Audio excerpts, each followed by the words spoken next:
一杯热酒问长空，山河万里笑谈中，恩怨情仇皆消融。心归何处谁是同？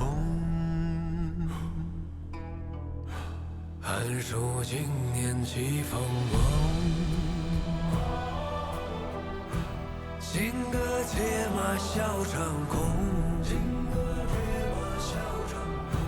只愿此生化作风，吹散人间万古痛。此北京苍穹，今孤勇，今离人，今归舟。就算有3000个日月春秋，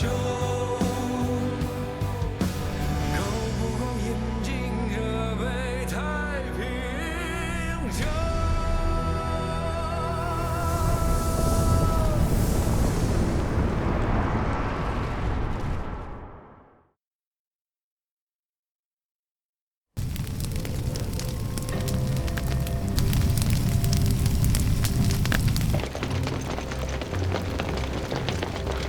取水灭火！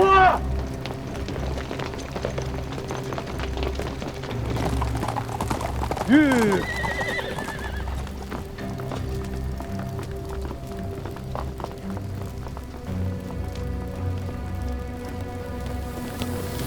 坐对，火势太大了，不能太上身。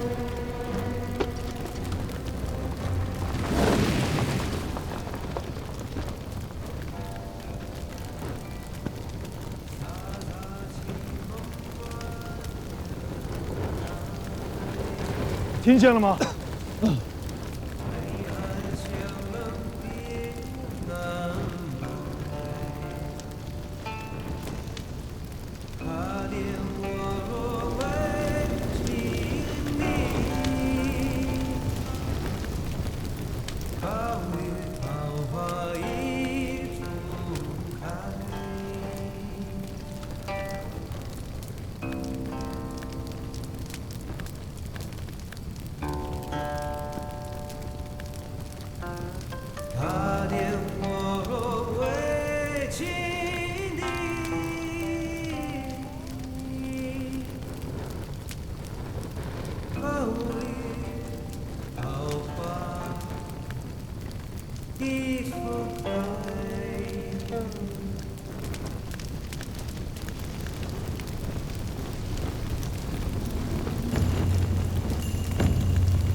一群鼠辈，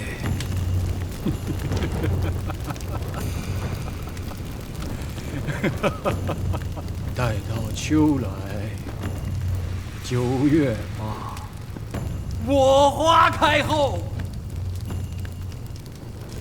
百花上，冲天香阵透长安，满城尽带黄金甲。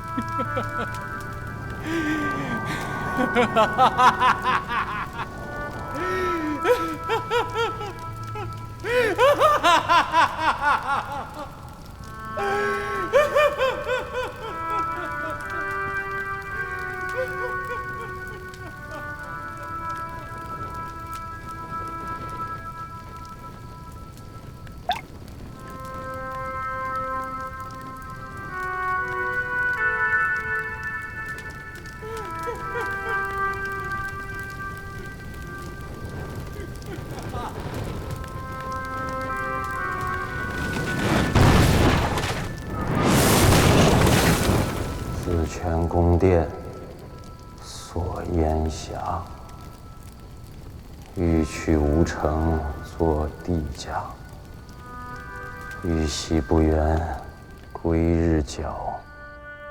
尽凡应试，到天涯。于今腐草无萤火，钟鼓垂杨有木鸦。地下若风尘后主，其一重问，后听话。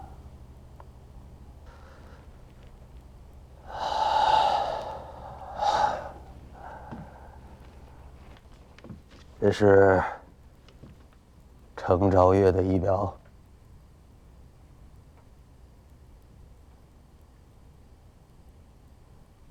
孤在问，这可是那贼子的仪表。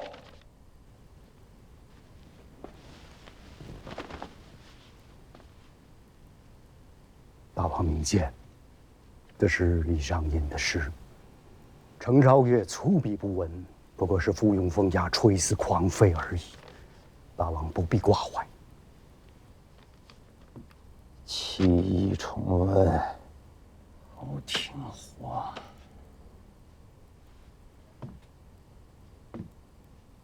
这贼子是在骂姑，他是在骂姑，是陈叔宝，在骂姑，是杨广。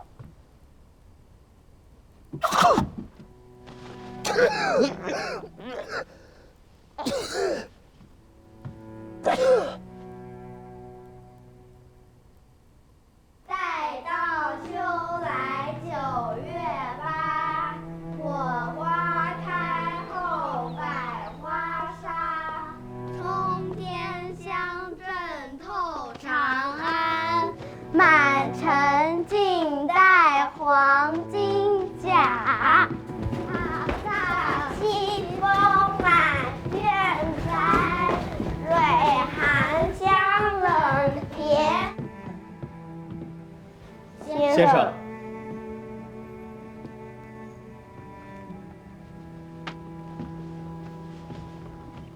青哥，方才一哥和一哥送的是谁的诗啊？是不知道，还是不能说？回先生的话，倾心相饮是不能说。上前来。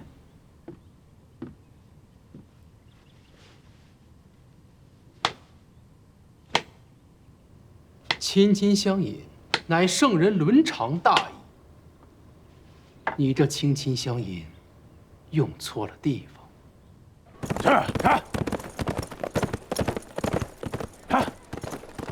大郎来了啊！除我以外，小乙哥还邀了旁人吗？没有。找我何事啊？衙内带枢密掌管府中内务，此人最重规矩，不敢小人知道的，小人不敢问的。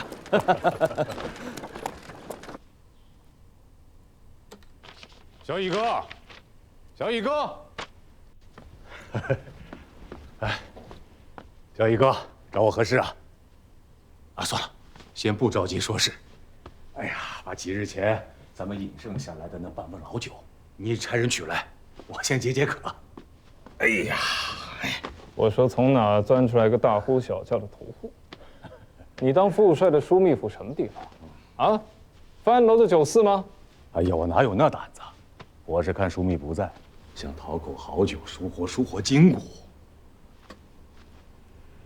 你如何知道副帅不在府中啊？我刚自晋中来，也不知道出了什么大事儿。官家与几位相公已经议了2个时辰了。那议的应该就是一件事儿了。什么事儿？九郎自杭州写来了信。他还知道来信啊？我还以为他在江南温润之地待久了，把你这位大哥给忘到九霄云外去了。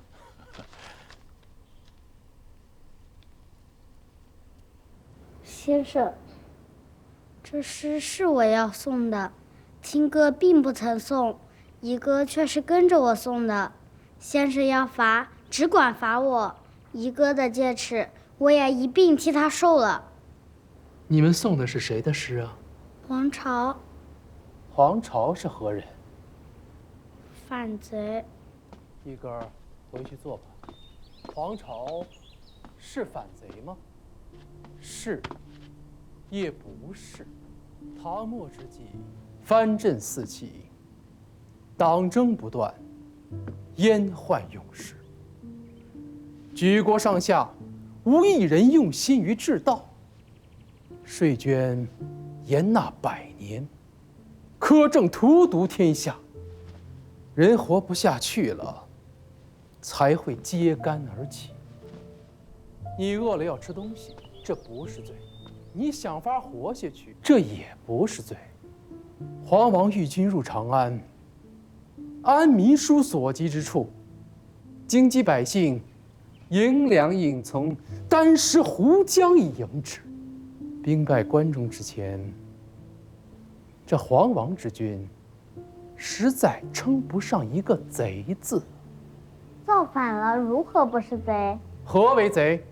残民以惩，是为贼；荼毒百姓，是为贼；苛政虐下，是为贼；盗掠人才，是为贼。商汤伐夏桀，文武除纣辛，都是造反，却不能称为贼。周易有云：“谓之革命。”什么叫革命？治世用法，治军以律，诛除苛暴，定乱安民，便是革命。周易上说，汤武革命，顺乎于天，应乎于人。不过文博先生刚刚新著的这一出，番楼市上的那些打卦仙儿们，估计又得重新编词了。大兄，给二爷请安。既是开了蒙，就要跟着先生多学些道理，别成天跟着你三叔瞎胡闹。是，谢阿爹教诲。大兄，是弟弟的错，大兄不要责罚一哥。哎呦，呵呵，还真是一个小男子汉呐！啊！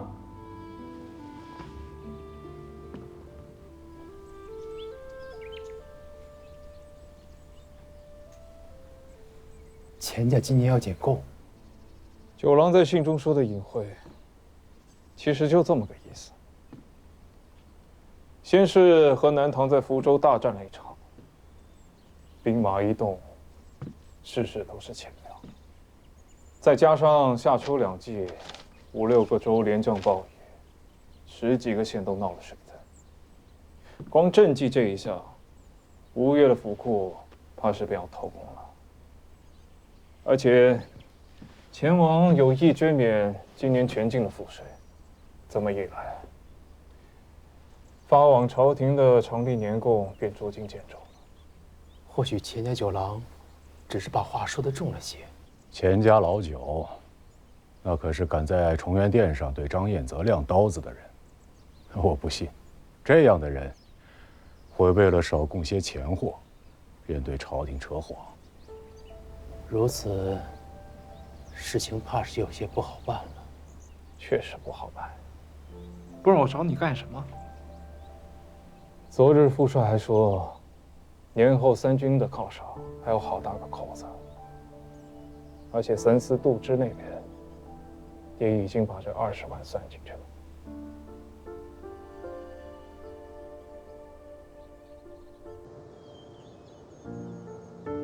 吴相公，九郎军连夜调兵，未能及时恩赏，全仗着一顿板子立威，才压住了金星。如今祸乱已平，镇国镇武各都上下皆是有功之臣，事前不赏，犹自情有可原；这事后不赏，这是要激起大乱子的。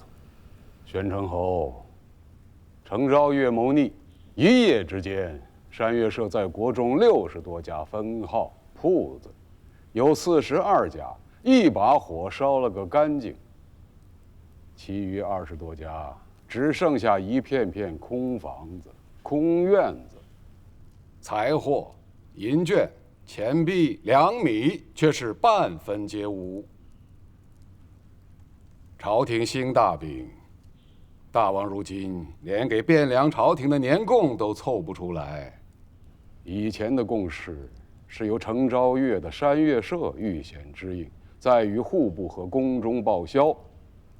如今程昭岳已死，山岳社变成了个空壳子。这8万两匹银券，你只管与程昭岳去要，老夫这里是分文没有。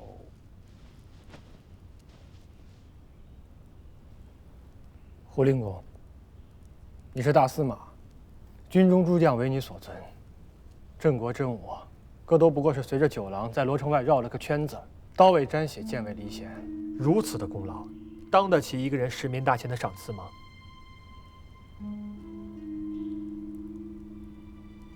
七郎君，军中的那些娃娃们都是讲理的。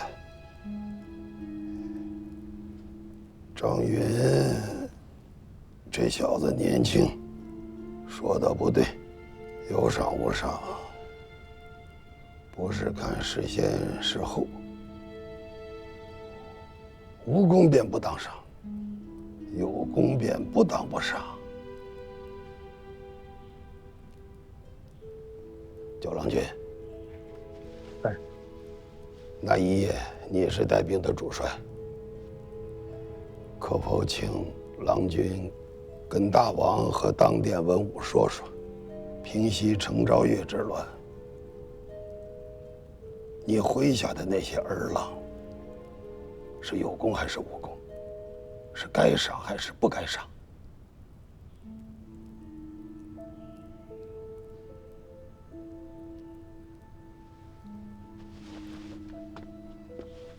回胡令公的话，我是鱼畅子，不会带兵，只会胡闹。小兰，何得对胡令公无礼？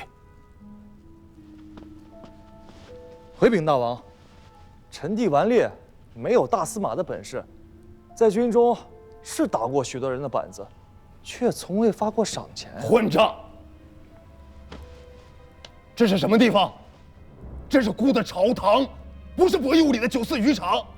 大司马在和诸位相公商议国事，不是小孩子过家家。叫你去东南行营，那是为了让你跟诸位太尉将军学些安身立命的本事，不是叫你去胡闹的。军中最重的便是赏罚，赏罚不明，那是要败坏国事的。你自少顽劣，人家叫你是鱼帐子，那是什么好名声吗？孤原以为这么多年你长进了，能为国家做些事了，如今这么看来，是孤痴心妄想。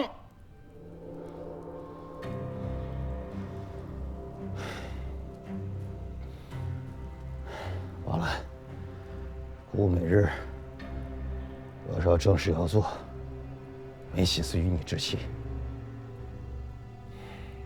拔去你那衙右统军事之职，交还兵符。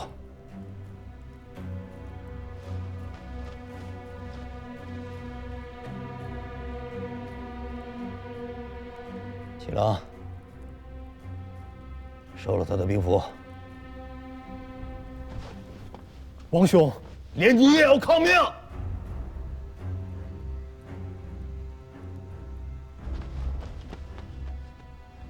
好，好，你有骨气，你硬气，收了他的兵符。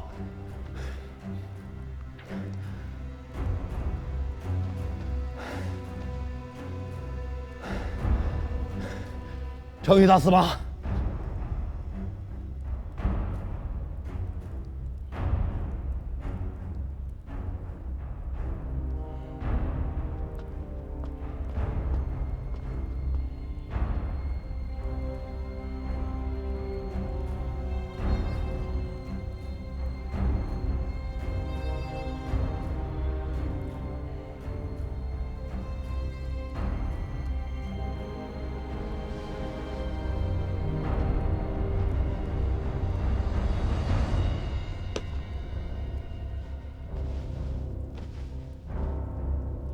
好在姑，还有大司马和诸位太尉将军，你既不会带兵，故也不难为你。滚去台州，坐上一任之州，好好体味一番什么叫做世道艰难。臣弟谨奉王教。明日一早便启程出发，沿途不许耽搁，更不许生事滋扰地方。若再让孤知道你敢胡闹，断不轻饶。不必等明日，臣弟现在就回家收拾行囊，连夜动身，不在杭州，挨六哥也。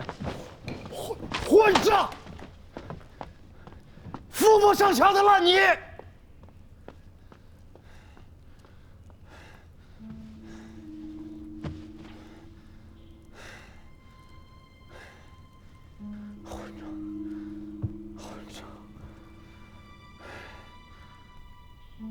令国，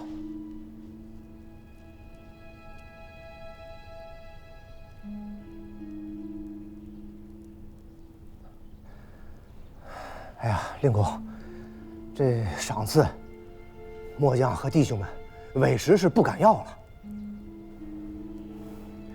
九郎君乃大王的爱弟，却因此事贬至台州。纵然此时大王盛怒之下，不及细思啊！日后回想起来，心中难免对末将和兄弟们心存怨恨。那不成了祸事了吗？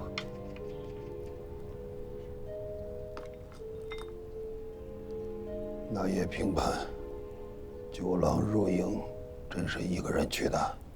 一个人啊，营中夜禁，不能开门。九郎君是坐着竹篮子上的寨楼，我亲自看见的。连一个随侍也没有？没有。身上带了兵刃器械吗？也没有，他的身上只带了大王的教命帛书和调兵的兵符。令公，这有何不妥？无妨，一个小孩子罢了。该领的赏还是要领，立了功便要受赏，这是天经地义的道理。便是中原天子，也不能乱了这个道理。只是国家事多，国库空虚，便少要一些。哎，8万两匹确实多了些。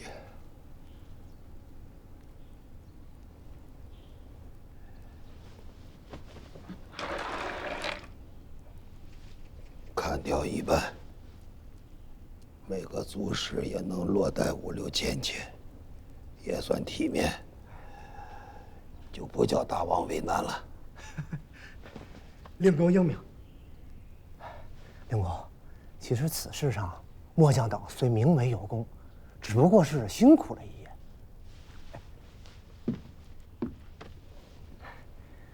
并未经得厮杀，也未曾有斩首。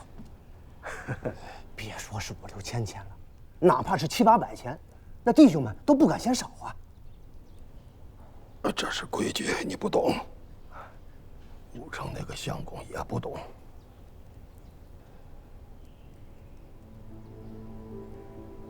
大王却不会不懂。大王，大王，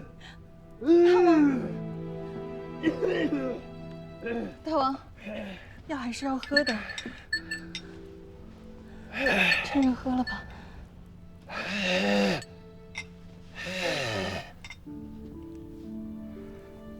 给我吧。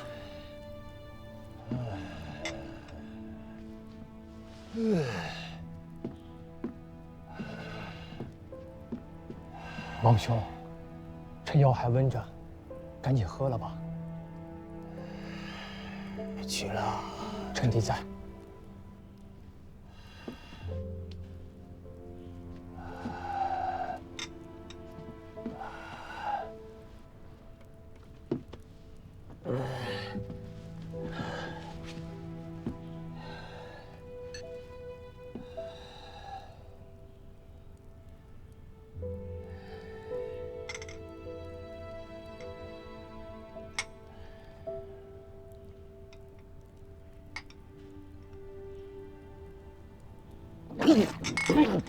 王兄，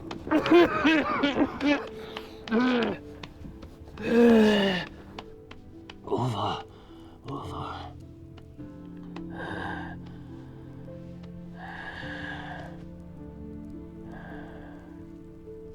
你去吧，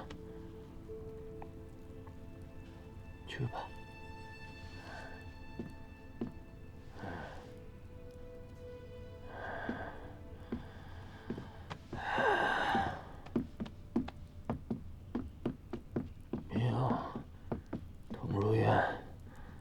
操你一刀救命！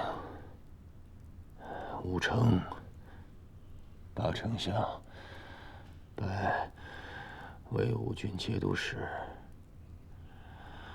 知福州市。王兄，这还不明白？萧山大营6000卫兵，一干将从，再加上一位当朝的大司马。一个酒郎，分量够吗？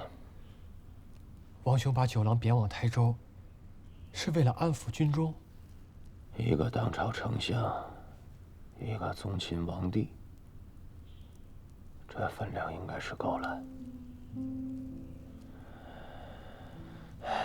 平乱的犒赏，硬是能少发些了。此事太过荒谬。军中无小事。当年吴永都兵乱，根子也在钱上。父王在日，每每驱驰士卒，也都是把赏赐摆在头里。如今这天下，便是这样的规矩。不要说咱们东南一隅，便是那坐在汴梁崇元殿里的刘知远也不敢坏了这个规矩。吴成，他不是不明白，他是真没钱了。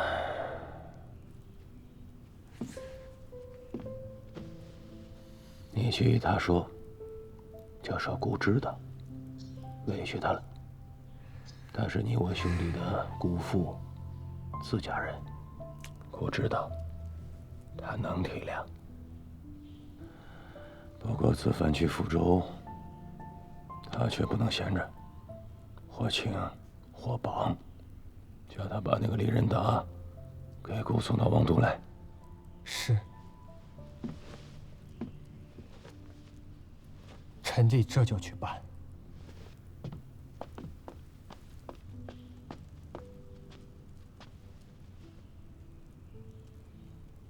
什么事？大王，九郎君来同大王请辞。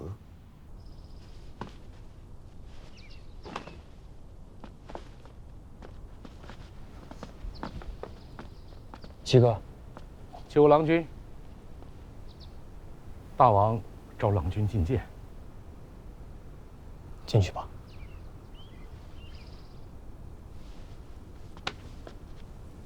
不要再跟他生气了。放心。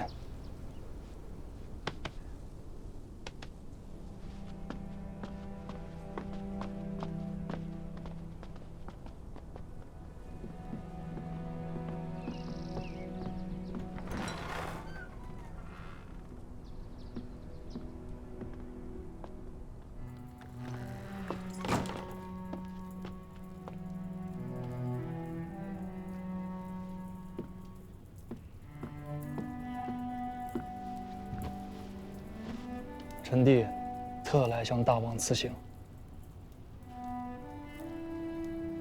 都收拾好了。啊，收拾好了。带了几辆车？多少随扈？只带了1辆车，10名随扈。在家千日好，出外一时难。穷家富路，这1辆车仅够了。再说了，臣弟也没想着要走陆路，出了城，到了博弈坞，便登船了。臣弟是个懒的，也吃不得太大的苦头。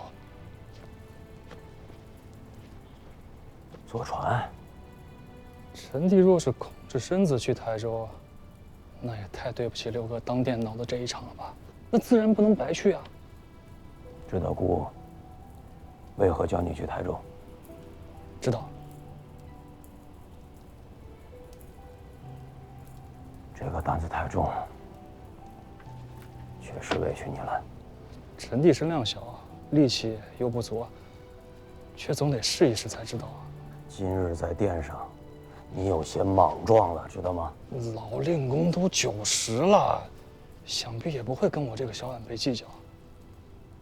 有些话六哥不方便说，我却是个余丈子呀，诸事皆不避讳，我想说便能说。开罪军中，那是闹着玩的。都是七哥今日在殿上的那番话不该说。老头子在军中待了一辈子，从阿翁到阿爹，再到六哥，侍奉了咱们家3代人，有什么是他不明白的？他明显啊，装傻充愣，逼着哥哥们去得罪人啊！七哥那番话要是传到军中，那些王八羔子不得恨死七哥？不要学军中那些糙话。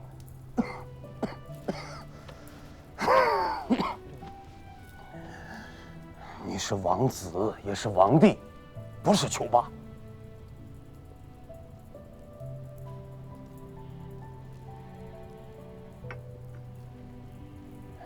你是为了救七郎。是啊，我当殿这么一闹，六哥当殿这么一恼，想必七哥那番话就没几个人能记得了。到时候犒赏的差事，六哥还是交给七哥做。一家兄弟嘛，总得有人做好人，也得有人做坏人啊。左右臣弟自幼便是个余丈子。再说了，这1年，坏人也做惯了。还是太冒险了，下次不许了。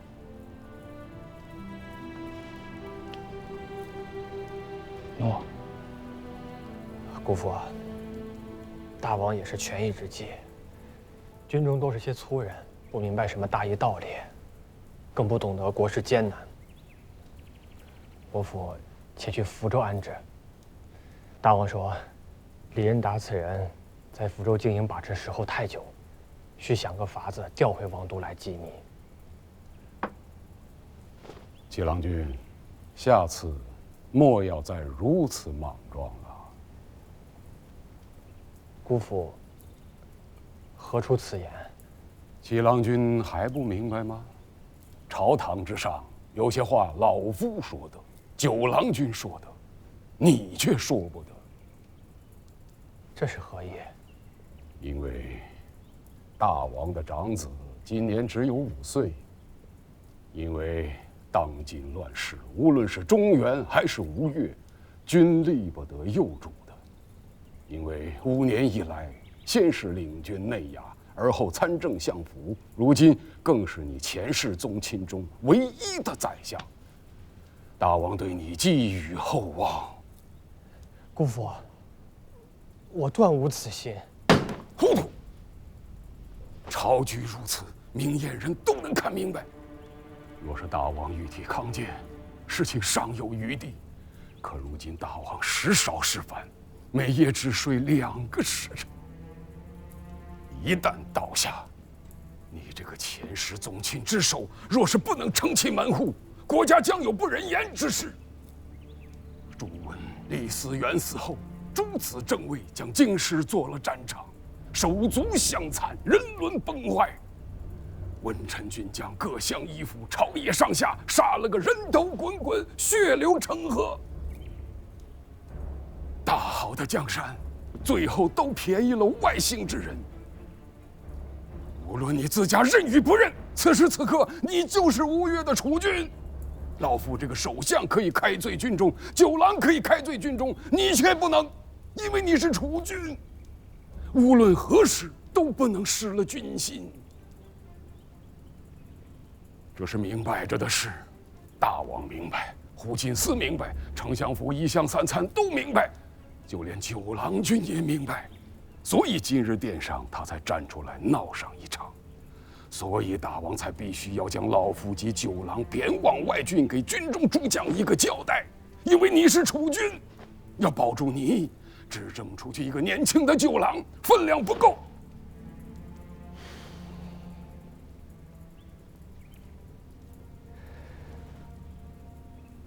连九郎在殿上都看明白了，而我却才如梦方醒。九郎君闹上这一场，既是为了维护你，更是向大王及朝中公卿军将一个交代。他肆无忌惮开罪军中，是想告诉所有人，他无心储君之位。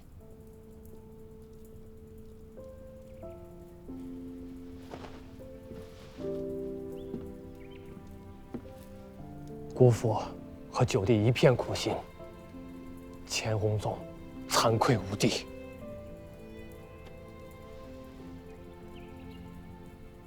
老夫出外，相府之内袁德昭做了5年大参，禁卫丞相水到渠成。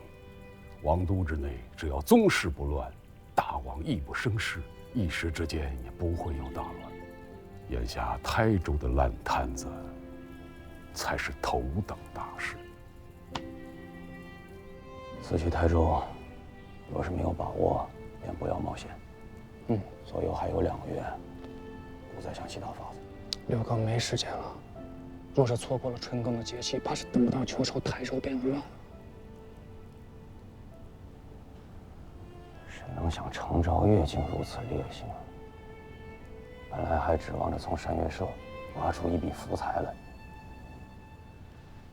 此人纵然心思险诈，悖逆妄为，但做起事来，却是比王都大多数的公卿臣僚都要用心。用心做事的人倒也不是没有，恐怕是一直未曾得用罢了。你是说沈吟吧？我就知道瞒不过六哥。说实话，这一遭去台州，若是没有此人，臣弟心里也少上几分底气。你先去，明日姑便发明教，让人去台州。明儿发王教太显眼了，还是由相府签发札子为好，否则教命一出，那里里外外所有人都盯着。若是让台州那边有了提防，那事情便更不好了。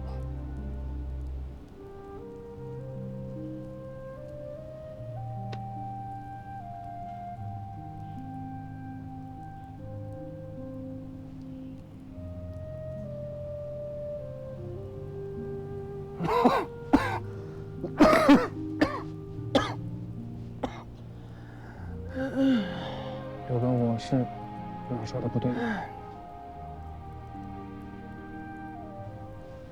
故事想起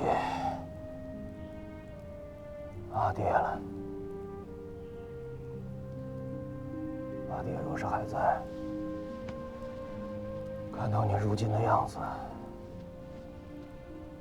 不知道有多欢喜。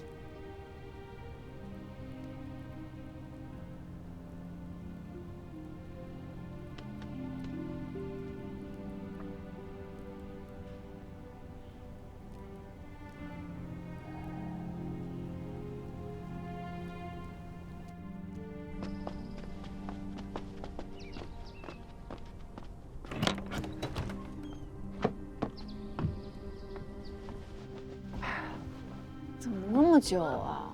等得我都乏了。再忍一忍，半个时辰便上船了。现在能与我说了吧？为何去台州前要先回黄龙岛？还不行。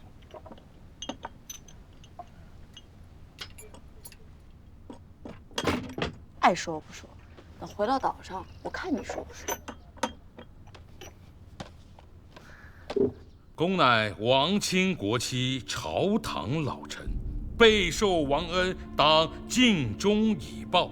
福州战火抚息，民生凋敝，百业待兴，望治以文，堪以武，教化百姓，抚育地方，使福州生民奉王教，知王恩，安分桑农，兴旺一方。罢丞相，拜威武军节度使，知福州市，主者施行。老臣谨遵王教。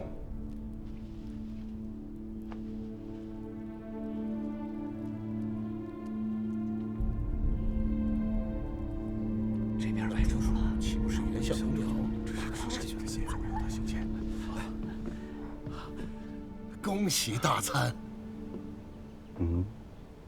我有何喜啊？吴相公出外，大参拜相之日，指日可待呀！不是恭喜大参，是恭喜相公。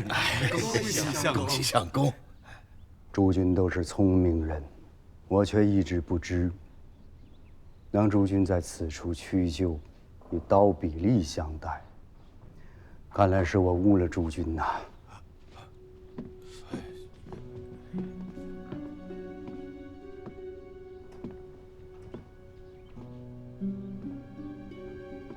当知令使何在？大参有何吩咐？拟一份札子，送这2个聪明人回泽能院待选。诺。下官失礼，还请大参恕罪啊！不必多礼，下去吧。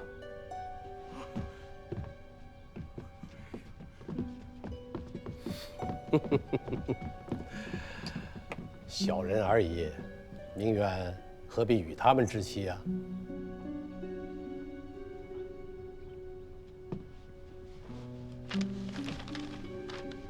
世上的是非都是这等庸人俗吏生出来的。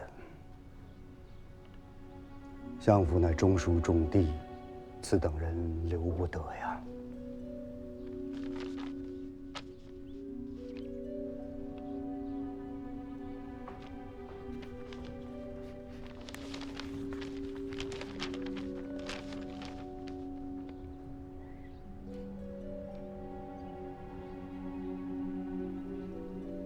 沈吟。